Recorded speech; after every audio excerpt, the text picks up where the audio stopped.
the committee to find out if the same amount of money or even more can be extended to other counties like Tana River County, which have been badly affected, and people have also been relocated from their ordinary places of living.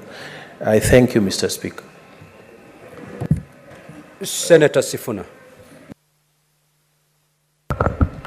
Mr. Speaker, allow me to inform the Honorable Mungatana that in fact the announcement by the President yesterday was on plans that his government is intending to put in place to help the people of Nairobi, and this is coming 2 weeks after people have been moved from their houses, after their houses have been washed away.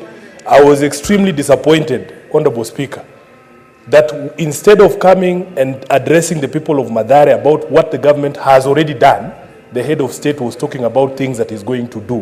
Where does he think these people have been living for the past 2 weeks? Mr. Speaker, this rain in Nairobi started... What is the point of order, Senator Fernandez? Mr. Speaker, I rise under fourth schedule on devolved functions, and also section 148 is it of the Public Finance Management Act. Is it standing order number 1 and 105 if you want the standing orders? Mr. Speaker, is it in order for my brother Senator Edwin Sifuna to mislead the House, yet issues of disaster and emergency under the budgeting process by the PMF Act, at least 2% of that money should be allocated fighting disasters, Mr. Speaker?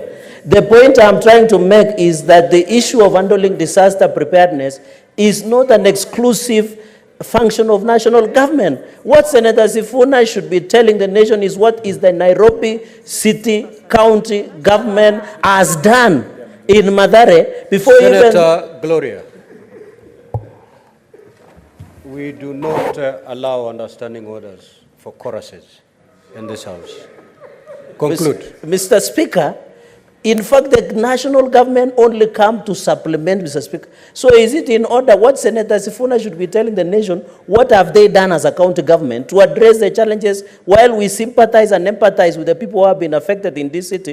What have they done as Nairobi City County on their 2%? And Mr. Speaker, sir, it is money that is allocated under the county revenue, Mr. Speaker. And for the information of the House, the governor of Nairobi said national government has given support to a tune of 500 million, Mr. Speaker. So you cannot allow Senator Sifuna to get away with misinformation and misleading the country, Mr. Speaker. He should be ruled out of order. Senator Sifuna, if I got you correctly, you indicated that the head of state came to Mathare 2 weeks after the floods had ravaged the area. And instead of coming to say what the national government had done, he came to state what his government was going to do. Taking it from where the Senator Fernandez has said, that under Schedule 4 of our Constitution, that particular function fairly falls within the county government. Would you still want to pursue that line? Or? I will absolutely insist on that line, Mr. Speaker. And Mr. Speaker, if you protect me from these frivolous points of order, I was actually going to tell you what the county government has done. But I was expressing my disappointment. Mr. Speaker, this rain in Nairobi started beating us seriously on the 20th of April. By the 24th of April, we, the leadership of Nairobi, were calling for the national government to declare this a national disaster because our own county was overwhelmed. I hear people parroting about 2% of the resources of the county being directed to the disaster account. It's not as if county governments receive all the money that is allocated to them by this House and then separate 2% and put it in the account. As we speak right now, if you are a serious person who follows devolution, you know that the county governments have not received money since January. The equitable share of county governments has not reached the counties by from January. So, Mr. Speaker, when you hear somebody saying talk about 2%, 2% of what? You should talk about 2% of money that you have put in the accounts of the county governments. Mr. Speaker, my disappointment is in the fact that from the 24th of this month, of last month, People have been sleeping outside. Then you come and tell us that you're going to give 10,000 shillings to the affected households. We have lost over 10,000 households, Mr. Speaker. Where do you think these people have been sleeping? That is my disappointment, and I want to dissuade Honorable Mungatana. Don't wait for Ruto's money. It's not coming for your people. Mr. Speaker, as I speak right now as a Senator of Nairobi, I can confirm that no money has reached the people of Nairobi from the national government. So don't tell us about 2%. Senator for Nairobi, in this house we use parliamentary language. If you're referring to a colleague, you refer to them as Honorable Senator. If you're referring to the President, you refer him as His Excellency the President of the Republic of Kenya. We do not have a Mr. Ruto, so kindly abide. I want to advise. I thought you had concluded. Yes, Senator. let me make the correction you asked me to make. Okay, I want proceed. to ask the Honorable Senator for Tana River, the very able Danson Mungatana, do not wait for President Ruto's money. It is not coming. I thank you, Mr. Speaker. Senator Cheragei. Mr. Speaker, I want to make a comment on Senator Muma. Mr. Speaker, I want to thank the national government for supplementing what the default function is. I know you being a former governor, you know disaster management, disaster response, fire is, and you are a distinguished lawyer in this republic, Mr. Speaker.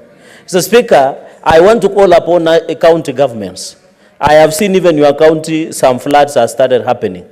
That the 2% of the total of county revenue should be allocated. It is under the law. Whether the national government releases the money today or even in January, Mr. Speaker, they must allocate, because that's what the budget is all about, Mr. Speaker. Mr. Speaker, I want to thank the President, because despite this being a devolved function, Mr. Speaker, he promised that Kenyans will be given 10,000 shillings as a way of alleviating, Mr. Speaker. The Council of Governors should tell this nation, individual governors of Kitui, of Siaya, of Nandi, of Vihiga should be telling the country what did they do with the 2% that they were supposed to manage disaster in this republic, Mr. Speaker. Mr. Speaker, I want to say Order, Senator Fernandi. What is your point of order, Senator for Homa Bay? Mr. Speaker, the distinguished senator from Nandi, who was the powerful chair of Justice and Legal Affairs Committee, has obviously not read the Constitution. Mr. Speaker, is a senator in order to mislead this House that disaster management is a function of county governments and that the national government can only come in to assist, when in the 4th schedule of the Constitution, the functions assigned to the national government, function number 24, is disaster management. And Mr. Speaker, where a function is shared between national and county, then the national government takes the lead, sets the policy, sets the structures for county governments to follow. And so, Mr. Speaker, my friend Senator Cheragei needs to go slow on county governments and turn his guns on the culprits, which is a national government that is obviously clueless in the midst of a disaster. Senator Fernandi, get. Mr. Speaker, I just want to do rebuttal in 30 seconds.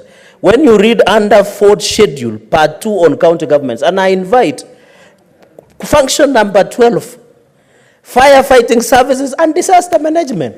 Mr. Speaker, my chairman. Order. Senator for Nairobi. Mr. Speaker. Senator for Nairobi. Senator for Nairobi. Okay. If the chair is speaking, you keep quiet. My apologies. Now, Senator for Nairobi, we are not going to degenerate into a shouting match. It's a house of order, so we must be orderly. Now, Senator for Nandi, you know that those functions that are a preserve of one level and that those functions that are shared. Disaster management is one of such functions as per our Constitution. So please be guided as you make your contribution. Mr. Speaker, the reason we should introduce monthly mandamano and heckling for Senator Sifuna. Mr. Speaker, what I wanted to the point is, Senator Fernandez. Yes, Mr. Proceed Speaker. to withdraw that particular statement. Okay, I withdraw, but the point has been made. Mr. Speaker, what I wanted to say, Mr. Speaker, I withdraw and apologize. Honorable senators. I withdraw and apologize, but the point has been made. Mr. Speaker, can I be Honorable protected? senators. Can I Senator Fernandez, would you wish to be informed by the senator from Mombasa? No. I am sufficiently informed, Mr. Speaker. Then proceed. You can see how I am Proceed. prosecuting my points, Mr. Speaker. Mr. Speaker, the notion I want to correct, while I agree that the issue of disaster management is concurrent function, my good brother, the chair of Public Accounts Committee, has been reading daily to governors about the 2% emergency fund. But when it comes before the floor of the Mr. Speaker, Anaturuka. Mr. Speaker, the point I wanted to make, and I want to thank the President, and you heard the governor of Nairobi yesterday, it is unanswered. He said national government has given in kind and in cash over 500 million to assist the people of Nairobi. We have the people of Nakuru, Mr. Speaker. We have the people that have been affected in Kilifi, Mr. Speaker. We must thank the national government and the President, His Excellency President William Ruto, for standing with the people. Mr. Speaker, he went even and prayed for the victims in Mayumai, where my sister, the Deputy Majority Leader, was there. He went to Mathare himself. Senator Sifuna has not even gone to Mathare, Mr. Speaker. He has not gone even Muguru kwa Njenga. There is Muguru kwa Ruben, Mr. Speaker. Order, Senator. He has never gone, Mr. Speaker. Then what can he tell us? Senator Fernandez. Okay. Please, take your seat. Now, Senator for Nairobi, you know, if you have a point of order, you know what to do. You need not shout. Okay? Senator Fernandez, conclude. Mr. Speaker, in conclusion on the issue of Let disaster, the senator conclude. let me conclude on Senator Chute's, Mr. Speaker, in conclusion. As farmers, we are aware there are many herbicides and acaricides that have been banned in US. We have seen increased cases in Mandera, Marsabit, and even across the country. Mr. Speaker, when Munich, Bayer AG, Syngenta, and herbicides, Mr. Senator Speaker. Sifuna, what is your point of order? Mr. Speaker, on understanding Order 105 on statements, responsibility for statements of fact, is the Senator of Nandi sure about the things he's telling this House, that I have not visited any of the places that have been affected by this flood damage? I know for a fact I have been there myself. So when he starts here, can he substantiate that Sifuna has not been to these places, Mr. Speaker? Senator Fernandez, if you're not sure about any facts, don't put them on the floor of the House. And on the particular matter touching on the Honorable Senator for Nairobi, you alleging that he's not visited any of these sites. If you cannot substantiate that particular matter, proceed. Mr. Speaker, I didn't say, I mentioned 3 places. I didn't say he has not visited. My answer can bear me. I have said I'm not sure if the Senator of Nairobi has visited Mathare the way the President has visited. Senator Mr. Speaker, in conclusion. Senator for Nairobi, the Senator Fernandez is not sure. You may have, you may not have. Yes. Which is quite okay. Proceed and conclude, Senator I did learn Fernandez. proper English, Mr. Speaker, sir. Proceed. Mr. Speaker, sir, in conclusion, the issue of cancer.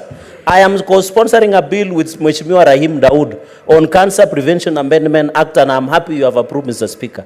We must work. In my farmers, we are using CN. We don't know the fake fertilizer, Mr. Speaker, if us have some cancer-causing agents. Maybe our only doctor in the House, Dr. Kalwale, will tell us, Mr. Speaker. So the point I'm trying to make, let the Committee of Health conclude this issue, and I want to call upon senators who have not visited their victims of floods to visit and take pictures so that we can have record of their donations, like Senator Professor Tomo Jenda. I thank you, Mr. Speaker. Senator Tomo Jenda.